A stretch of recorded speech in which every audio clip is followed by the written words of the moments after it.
Nah, but seriously, this is episode one, the official episode one of the Nah, but seriously podcast with me. I am Cheryl. How you doing?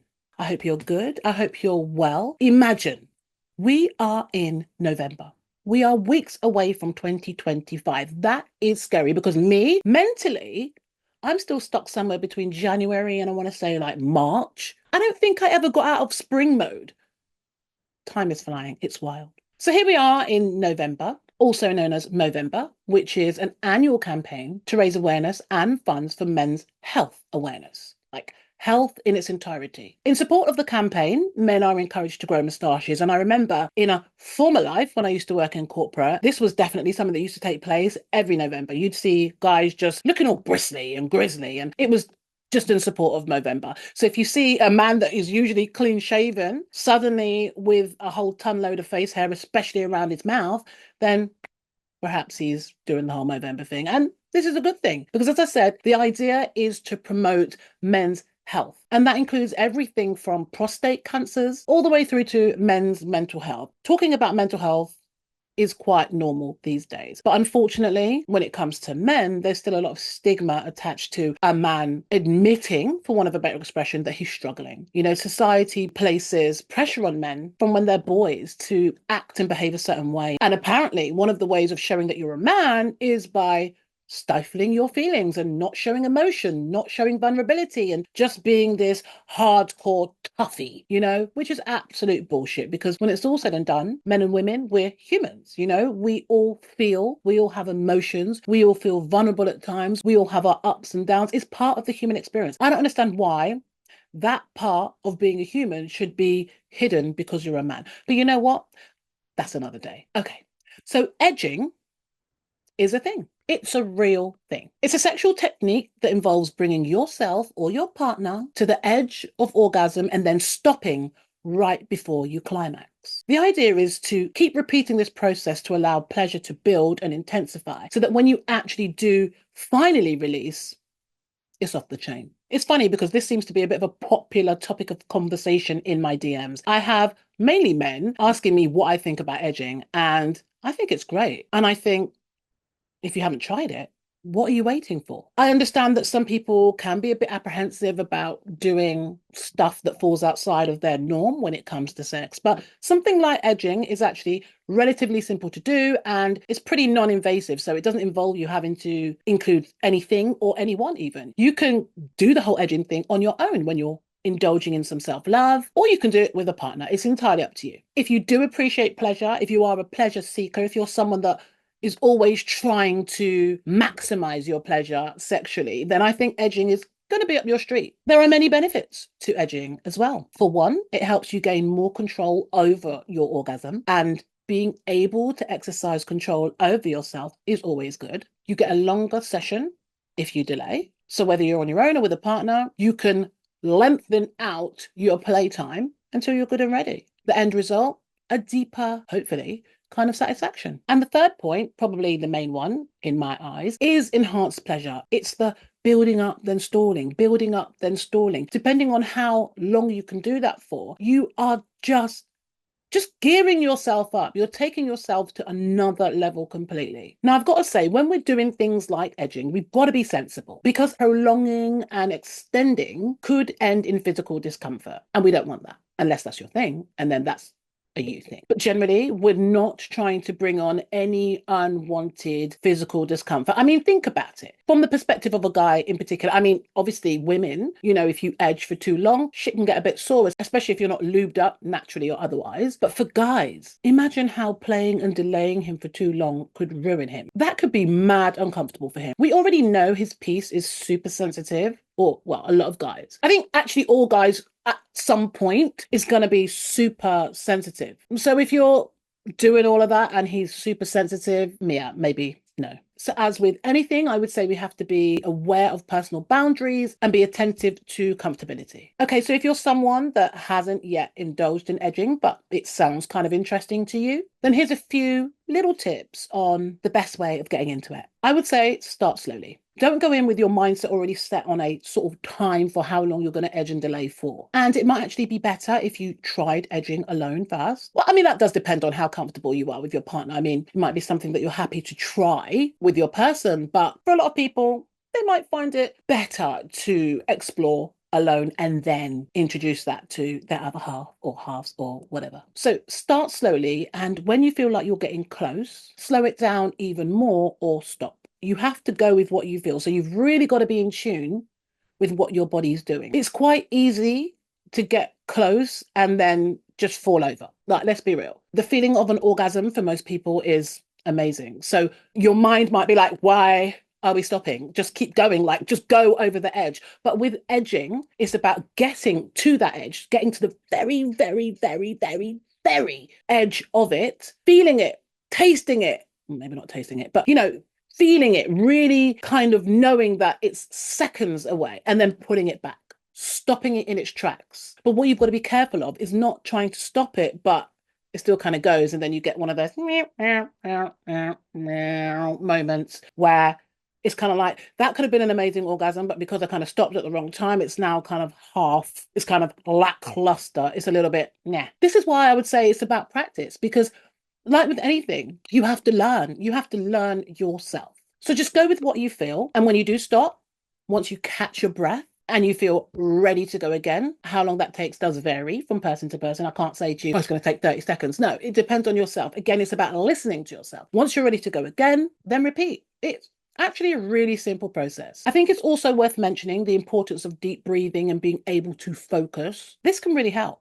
Because if your mind is everywhere but on what you're doing, number one, that's not going to allow you to have the best and most intense orgasm that you deserve anyway. I always say sex starts in the mind, and it really, really does. And this is a classic example of how it makes or breaks a situation. Forget the edging for a second. When you focus in on sex generally, when the breathing is right, the timing is right, the rhythm is right, everything just feels so perfect. Everything is just euphoric. Your mind's engaged, your body's engaged, or the mind's engaged with the body.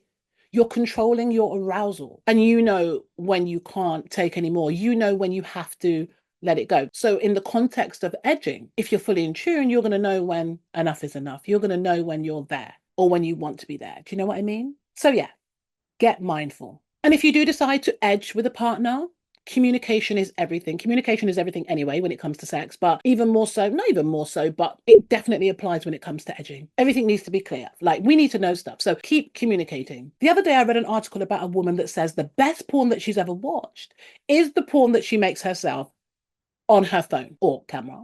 Actually, I can't remember if it was on her phone or camera, but basically it was home videos of herself having sex. She said these videos get her off more than anything else. This is just, like, to me, watching yourself on a home video has got to be like the equivalent of watching yourself in the mirror, but on roids.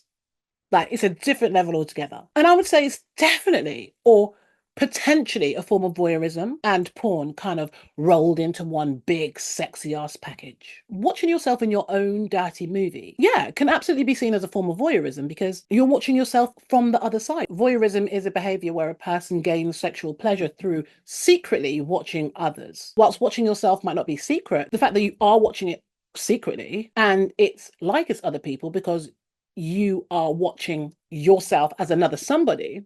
Yeah, I think maybe if you like that stuff, you could have some voyeuristic tendencies that might not have been explored yet. Who knows? I mean, there's no doubt about it. Watching yourself in a video or in a mirror is a massive turn on. It can be for a lot of people. Seeing yourself receiving pleasure and how it looks, facial expressions, reactions, noises, all of that kind of stuff. Something that you can't necessarily appreciate when you're actually in the moment. Yeah, that might tick different boxes for you. It's actually very common to be aroused by yourself. On the extreme end of that, there are people that enjoy watching themselves because they're actually attracted to themselves. Being attracted to yourself actually has a name. It's called autosexuality. People that identify as autosexual become aroused at the sight of their own body. And yeah, they feel a strong sense of satisfaction when they self-love. Just because you enjoy self-love and doing that whole bit by yourself, that doesn't necessarily mean that you're autosexual, by the way. Just saying. It's not that simple. Being autosexual means that you have a sexual desire towards yourself in the same way that you would have with another person. So where self-love is just about doing what you've got to do to feel what you want to feel and to get what you need to get, that doesn't necessarily mean that you're attracted to yourself. That's just you're doing something for fun, for pleasure. Autosexuals are actually attracted to themselves. Like they get off on themselves. Like they love themselves in a different kind of way. I don't know how many other ways I can say it.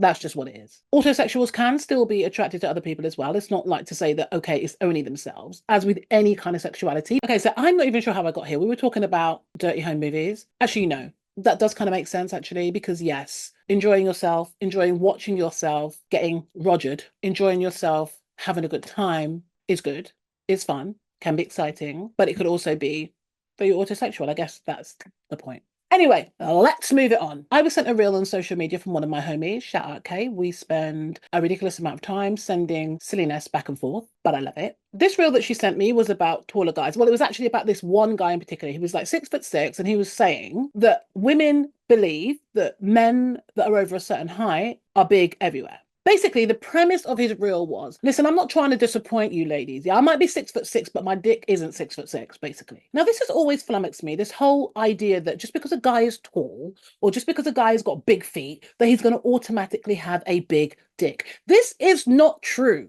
It's not true. It's not true. It's called marketing, okay? I want to say it's marketing. I don't know who made up that rule. I definitely believe it was a tall guy, because why would a short guy make up such a ridiculous thing? The truth of the matter is, and this is actual and factual, the size of a man's penis is down to genetics. To a lesser extent, hormones, but mainly it's down to genetics. So if a guy's got a big dick, then it's likely that either his dad, his uncle, his granddad, somebody in his family, not trying to get into the whole family thing, because yeah, that is definitely not my bag. But just to kind of illustrate the point, if a guy's got a big dick, then it's likely that there's going to be other members of his family with a big dick. If he's got an average size, again, most people in his family, or a large percentage, or the majority of the guys in his family are going to have an average size cock. Whether that's on mum's side or dad's side, I can't tell you, but it's just what it is. Okay? So guys, and I guess I'm talking to you, just because you're tall, just because you got big feet, it's washed up. The argument is washed, okay? The argument is dead. The argument is dead in the water. So stop trying to lead women down the garden path and leading with that. You know what? It's actually true. There's a lot of guys that lead with the whole thing of, I got a big dick because I got big feet or because I'm tall. And a lot of women are duped. And I've heard it many times before. Dick weren't that big. I thought it was going to be bigger. That's why. Because maybe the other men in his family haven't got big willies.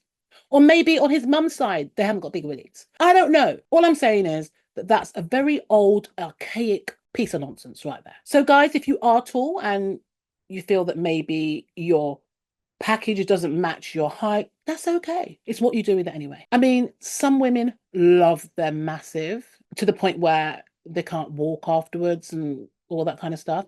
I just think that's what you do with it. Cock size is about genetics. Nothing more, nothing less. Okay, maybe a little bit about hormones as well, but that's as far as it goes. It's not about your height, babes. Okay, so I'm going to finish on this one. I was traumatized last week, like traumatized. So thanks to Dr. Zain Hassan, who is a doctor that posts videos online about various bits and pieces, really, really interesting actually. Thanks to him, my ability to smell every little thing, good, bad, and damn right ugly, took a very sinister turn for the worse. Dr. Hassan decided to put up an Instagram post explaining that when you smell something, you're actually tasting it. He used poo as an example. He said, and I'm sorry, I'm reliving it. He said that when you smell poo, a molecular piece of that poo actually has to enter into your airwaves, bind with the molecule receptor, and then trigger your brain to realize it actually smells bad. I was like, what in God's name? There has always been that thing of, you know what? I can smell that. I can taste that. But that's usually for good things. Like if I'm smelling like cake cooking or brownies or bread or good home cooked food, I'm like, yeah, I can smell it. I can taste it. But never have I applied that whole thing to me smelling stuff that is bad. Like, oh, I was just mortified. I was absolutely horrified. I sat there and I was literally like a cat with flipping bloody fur balls. I was like, what? But honestly, yeah, I kind of lost it. It's a bit like the situation where I accidentally touched bird poo the other day, but we're not going to go into that. I was like mortified. Not going to lie, I'm still traumatized. I think I'm going to be traumatized forever. And every time I smell something bad now, the trauma is just going to come again. Thank you, Dr. Hassan. Thank you. Thank you so very much for making my world just that little bit more difficult to cope with. It's already a madness that I can smell people that know me know that my nose is just off the chart. But when I smell something bad, no, I don't know what I'm going to do.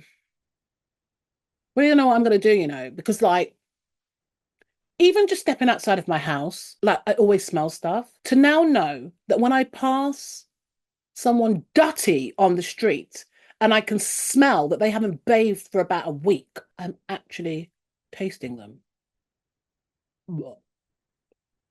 It's making me think about that dirty guy in the gym, the one that smells like decade-old swarty socks mixed with wee-weed up pants that were soiled, left in a bag for a few months, opened up, put on the radiator, mixed together with the sweaty socks. Then a bit more poo was added for measure, a bit more pee was added just to, for the crack.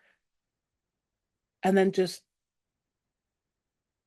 I don't know where I'm going with this, but it's just grim. You know what? Calling it a day. So yeah, while I go and sort out my trauma, if you're watching on YouTube, please hit that subscribe button so you don't miss an episode. If you're listening on any of the podcast platforms, please click to follow, like, share, comment, all of that great stuff. And I will see you next week. Take care and watch out for those dodgy smells. If I gotta know it, you gotta know it. It's only fair. Share the knowledge.